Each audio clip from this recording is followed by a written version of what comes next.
And ఈరోజు మనం అచ్చం రెస్టారెంట్ స్టైల్‌లో గోబీ 65ని ఇంట్లోనే సింపుల్ అండ్ ఈజీగా ప్రిపేర్ చేసుకుందాం. ఇందుకోసం క్యాలీఫ్లవర్‌ని తీసుకొని చిన్న చిన్న ముక్కల్లాగా కట్ చేసుకోవాలి. ఇప్పుడు ఈ ముక్కల్ని మరుగుతున్న నీళ్ళల్లోకి వేసుకోవాలి. ఇప్పుడు ఇందులోకి ఉప్పు, పసుపు వేసి ఒక 3 నిమిషాలు ఉడికించుకొని తీసి పక్కన పెట్టుకోవాలి.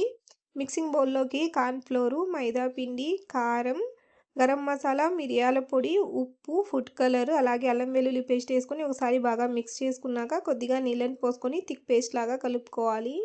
ఇప్పుడు ఇందులో ఉడికించుకున్న క్యాలీఫ్లవర్ ముక్కల్ని వేసుకొని ఒకసారి బాగా మిక్స్ చేసుకొని పక్కన పెట్టుకోవాలి. ఇప్పుడు స్టవ్ మీద ప్యాన్ పెట్టుకొని డీప్ ఫ్రైకి సరిపడా నూనె పోసుకొని నూనె వేడయ్యాక క్యాలీఫ్లవర్ ముక్కల్ని దూరం దూరంగా వేసుకొని పైన క్రిస్పీ కోడ్ వచ్చేంత వరకు బాగా క్రిస్పీగా ఫ్రై చేసి తీసి పక్కన పెట్టుకోవాలి.